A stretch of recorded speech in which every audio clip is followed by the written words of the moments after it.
On a dusty plain along the banks of the Orontes River, two of the greatest empires of the ancient world stood on the brink of destiny. Egypt, led by Pharaoh Ramses II, marched north to reclaim glory. The Hittites, commanded by King Muwatalli II, waited with thousands of chariots ready to strike. What unfolded at Kadesh in 1274 BC would become one of the most famous battles in human history, where deceit, bravery, and chaos collided in a clash that changed diplomacy forever. The rivalry between Egypt and the Hittite Empire had been building for decades, like thunderclouds swelling on opposite horizons. At stake was not a single city, but the control of Syria and Canaan, lands of fertile soil and trade routes that connected empires to riches beyond measure. Whoever commanded these lands held the keys to the Near East. For Egypt, the throne rested in the hands of Ramses II, a pharaoh still young yet already larger than life. To his people, he was a living god, the chosen of Ra. To his enemies, he was a rising storm. He had inherited a kingdom rich but restless, a land of monuments and memory where past pharaohs had fought and bled against the Hittites. Some victories had been won, yet much had been lost. Now the burden fell on Ramses to reclaim Egypt's honor. By 1274 BC, both empires towered at their peak. Egypt stretched from the delta of the Nile to the gold mines of Nubia, its wealth glittering in the sun. The Hittite realm reached from the rugged mountains of Anatolia to the fertile fields of Mesopotamia. They were two giants pressing against each other's borders, their ambitions colliding like tectonic plates. And caught in the middle was Kadesh, a fortress city rising above the Orontes River, a lock that could secure northern Syria. The stage was set. The gods, it seemed, had written destiny in fire and stone, and Ramses, ambitious and unyielding, was ready to march.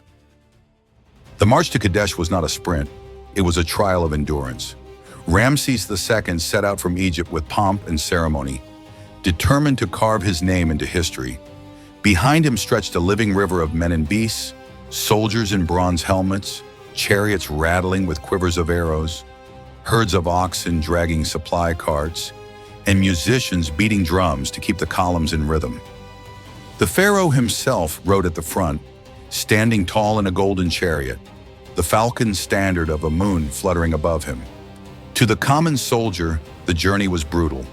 The Syrian sun scorched the sand, turning armor into furnaces. Men collapsed on the roadside from thirst, their comrades dragging them forward or leaving them behind. At night, the desert grew cold, winds shrieking through the tents. Yet discipline held. They marched because Ramses demanded it, and Ramses demanded it because the gods had chosen him. The Egyptian army was not one single mass, but four mighty divisions: Amun, Ra, Ta, and Seth. Each carried its own banners, priests, and officers, but the vastness of the land stretched them thin. The division of Amun stayed close to Ramses, while Ra trailed miles behind. Ta and Seth lagged even farther, scattered across the roads of Canaan. It was as if Ramses' army was a giant spread across the desert, its limbs separated, unable to strike as one. Ramses, eager for swift glory, pressed forward recklessly. Scouts reported no sign of the Hittites. Every empty horizon seemed to confirm what he wanted to believe. The enemy was fleeing before him. When two ragged men appeared on the road, claiming to be deserters from Muwatalli's army, Ramses did not hesitate. They swore that the Hittite king had retreated far north, abandoning Kadesh in fear. The pharaoh's pride burned brighter than the desert sun. He had driven his enemy into flight, or so he thought. But in the shadows beyond the city, the truth coiled like a serpent. Hidden in valleys and behind hills, thousands of Hittite chariots waited, their wheels greased, their horses restless. The spies had done their work. Ramses had taken the bait, and as he ordered his men to pitch camp on the plain outside Kadesh, the trap was already closing around him. The plain outside Kadesh was quiet that evening. Egyptian tents dotted the landscape, their fires glowing faintly against the coming dusk. Soldiers of the division of Amun cooked their rations, tended their horses, and rested their weary limbs. They believed themselves safe, for Ramses had told them the enemy was in retreat. The pharaoh himself reclined in his golden pavilion, certain that tomorrow would bring an easy triumph. But behind the hills and forests near the city, thousands of Hittite chariots stood ready. Their wooden wheels had been wrapped in leather to muffle sound, their horses restless and snorting clouds of breath in the cooling air. Warriors tightened their grips on spears and axes, bronze glinting in the fading light. King Muwatalli had waited with patience, letting Ramses walk blindly into his snare. Now as the sun sank low, he gave the signal. The ground trembled. At first it was only a faint vibration, like distant thunder. Then came the sound, an avalanche of hooves, wheels, and war cries crashing together. Over 3,000 Hittite chariots surged forward, sweeping down the valley like a tidal wave of iron and wood. The earth shook beneath them, the air filled with dust. To the Egyptians in their camp, it was as if the very horizon had come alive with death. Panic erupted. The outer tents collapsed beneath the charge. Horses screamed, soldiers scrambled for weapons, shouts of alarm tearing through the night. The Hittite chariots smashed into the Egyptian camp like a hammer striking glass. Warriors leapt from their platforms, slashing at anything in reach. The division of Amun, caught off guard and unprepared, scattered in chaos. Ramses was stunned. His victory had vanished in an instant. His army, separated, unready, broken apart by distance, was being torn to pieces before his eyes.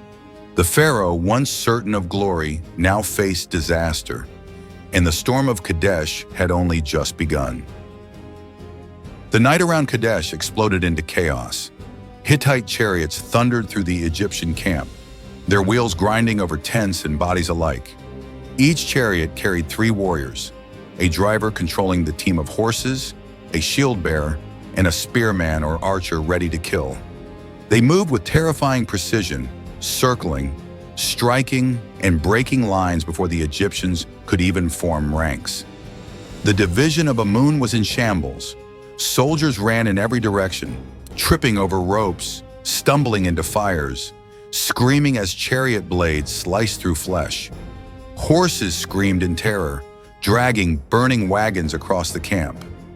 Dust and smoke turned the plain into a storm of confusion, where friend and foe became indistinguishable shadows.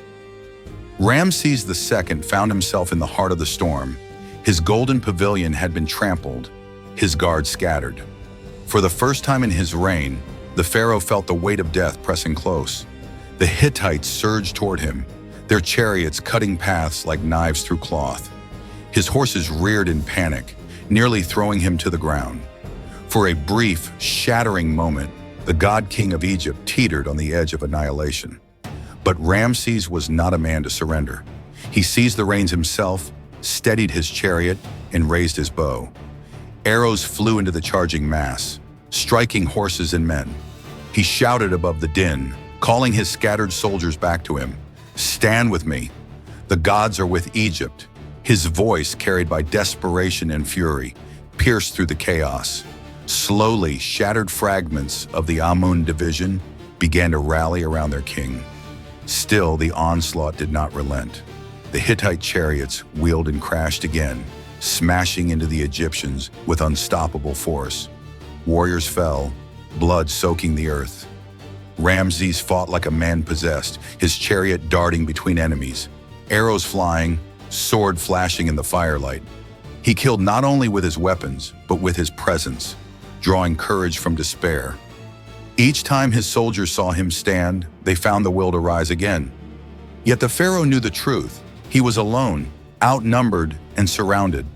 The divisions of Ra, Ta, and Seth were still far behind, too distant to save him. The storm was closing, and unless a miracle arrived, the sands of Kadesh would swallow the might of Egypt forever. The plain outside Kadesh had become a nightmare. The once proud division of Amun was shattered, its banners trampled into the dust, its soldiers scattered like leaves before a storm. The Hittite chariots swarmed across the camp, their momentum unstoppable, their war cries drowning every human voice. It seemed as though Egypt itself would be broken, swallowed in fire and blood. But in the heart of this chaos stood Ramses II. His chariot darted across the field, its golden frame smeared with dirt and blood. Arrows flashed from his bow, striking down riders and horses. His sword carved through the smoke, each stroke a defiance of fate. Wherever he appeared, panic gave way to courage. Soldiers who had been running stopped, turned, and fought. They saw not just a king, but a man who refused to fall. Ramses shouted until his voice was raw. "Stand! Stand with your pharaoh! The gods have not abandoned us!" His words, fierce and desperate, cut through the terror. Slowly, the shattered fragments of the Amun division began to form around him. A ragged circle of shields and spears. They could not match the chariot's speed, but with Ramses at their center, they held. The Hittites struck again and again, wheeling in circles, spears darting, arrows raining down. Men fell, screams tore through the night, but the line did not collapse. Ramses drove his chariot directly into the enemy, scattering riders with reckless courage. At one point, surrounded on all sides, he leapt from his chariot and fought on foot, cutting down warriors with a fury that seemed more than human. To his men, it was as though the gods themselves had descended into their pharaoh. Yet even courage has limits. The Egyptians were outnumbered, exhausted, their backs pressed to the river. Another wave of Hittite chariots surged forward, ready to crush what remained. For a moment, Ramses stared at the storm bearing down upon him and knew that this could be the end. Then salvation came. Out of the dust rose the banners of Ra, the second division of Egypt, marching hard to the sound of battle. Their trumpets blared, their shields caught the torchlight, and their arrival split the Hittite assault. Exhausted Egyptian soldiers cried out in relief as reinforcements poured into the fray. The tide, once a flood of despair, began to turn. The Hittites, shocked that Ramses had not been destroyed, wavered.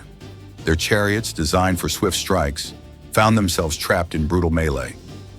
Ramses seized the moment. He led a counterattack, his voice thundering above the battlefield. "Now! Strike them down!" The Egyptians surged forward, pressing the Hittites back toward the river. The storm that had nearly consumed Egypt now began to break apart. For hours, the battle raged, neither side able to claim victory. But one thing was clear. Ramses II had defied annihilation. In the place where his army should have perished, he had stood, fought, and held the line. And in that defiance, he preserved the name of Egypt. When the dust finally settled over Kadesh, neither side could claim true victory. The Egyptians had survived, but they had not captured the city. The Hittites had struck with fury, but they had not destroyed Ramses. The battlefield lay littered with broken chariots, fallen warriors, and the silence of exhaustion. Ramses II would return to Egypt and carve his story into stone, proclaiming himself the hero who faced the storm alone. To his people, he was the pharaoh who defied death and preserved Egypt's honor. To the Hittites, the battle was a stalemate, proof that neither empire could conquer the other outright. Years later, the two great powers chose a different path. They signed the Treaty of Kadesh, the first recorded peace treaty in human history. Written in both Egyptian hieroglyphs and Hittite cuneiform, it declared friendship, alliance, and mutual defense. What began in blood ended in words, setting a precedent for diplomacy that would echo through the ages. The Battle of Kadesh was not a simple clash of armies. It was the collision of pride and power, a storm that revealed both the limits of war and the possibility of peace. And at its heart stood Ramses II, a man, a king, a pharaoh who, in the crucible of chaos, forged a legacy that would endure for 3,000 years.